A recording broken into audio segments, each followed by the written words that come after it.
সম্প্রতি লন্ডনে প্রধান উপদেষ্টা ডক্টর মোহাম্মদ ইউনূস ও বিএনপির ভারপ্রাপ্ত চেয়ারম্যান তারেক রহমানের মধ্যে সফল বৈঠকের পর রাজনীতির মাঠের মূল আলোচনা ফেব্রুয়ারিতে নির্বাচন ঘিরে। বিএনপিও সে অনুযায়ী প্রস্তুতি নিতে শুরু করেছে। লন্ডন বৈঠকের পর বিএনপির কেন্দ্রীয় নেতাদের কাছে প্রশ্ন ছিল, নির্বাচনের দিনক্ষণ ঘোষণা ও বিতর্কিত উপদেষ্টাদের বাদ দিতে বিএনপির আন্দোলনের যে পরিকল্পনা ছিল তা থেকে তারা সরে এলো কিনা। বিশ্বাস করি রাজনীতিতে অ্যাকোমোডেট করতে হয়, জাতীয় স্বার্থে রাজনৈতিক স্বার্থে কম্প্রোমাইজ করতে হয়। এখানে ন্যাশনাল ইন্টারেস্টটা জনগণের স্বার্থকে প্রাধান্য দিয়ে এসব বিষয়গুলো আমাদের বিবেচনা এবং বিবেচনা নিয়েই আমরা সেই আপোষ ফয়সালাটা করেছি জনস্বার্থে। এই যে দুজনের মধ্যে যে আলাপটা হচ্ছে দুজনই জানে, এবং দুজনের মধ্যে যে প্রতিশ্রুতিগুলি বিনিময় হয়েছে বা একমত হয়েছে, এটা যদি ব্যত্যয় ঘটে সেটা আমাদের পক্ষ থেকে তারেক রহমান বুঝবে, সরকারের পক্ষ থেকে ওখানে যদি ব্যত্যয় না ঘটে তাহলে নতুন কিছু ভাবনা করার প্রয়োজন নাই।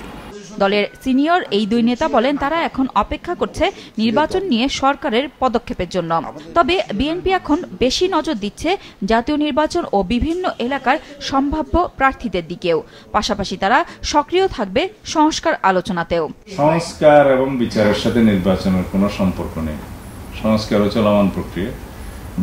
বিচার বিভাগের স্বাধীন বিচার বিভাগের মাধ্যমে বিচার প্রক্রিয়া চালু থাকবে, চলবে। আমরা আগেও বলেছি নির্বাচনের বিচারের কোনো রোডম্যাপ হয় না। আমাদের নির্বাচনের প্রস্তুতি সবসময় থাকে, তারপরেও আমরা সবসময় হালনাগাদ করি সেই প্রস্তুতি। প্রার্থী সিলেকশন, নির্বাচনী ইশতেহার প্রণয়ন এবং অন্যান্য রাজনৈতিক সাংগঠনিক কার্যক্রম আমরা আবার সবগুলো হালনাগাদ করব, এটাই স্বাভাবিক। এটা নির্বাচনের তফসিল ঘোষণার পরেও করতে হয় অনেক সময়। এগুলো আমরা চালু করেছি, চালু ছিল, এখন এগুলো গতি আরো বাড়ে।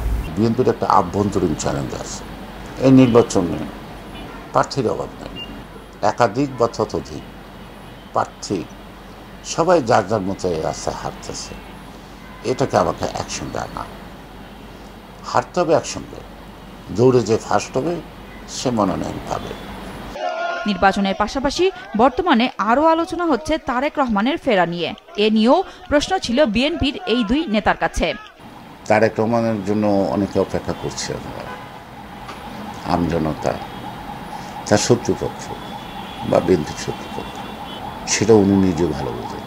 উনি টাইম ঠিক করে নেবেন কখন আসবে, তবে নিশ্চয়ই নির্বাচনের পরে আসবে না। দেশে ফেরার পরে ওনার বাসস্থান, সিকিউরিটি ইত্যাদি বা দলীয় কার্যালয়ে যা যা করার দরকার আমরা কাজ শুরু করে দিয়েছি অনেক আগে। আশা করি তিনি খুব শীঘ্র দেশে ফিরবেন।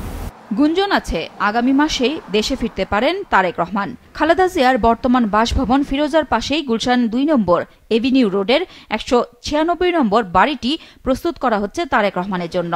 ৩২ কাঠা জমির উপর নির্মিত এই বাড়িটি ১৯৮১ সালে খালেদা জিয়াকে দিয়েছিল তৎকালীন সরকার। নুরুন নাহার উইলি, মাছরাঙা সংবাদ, ঢাকা।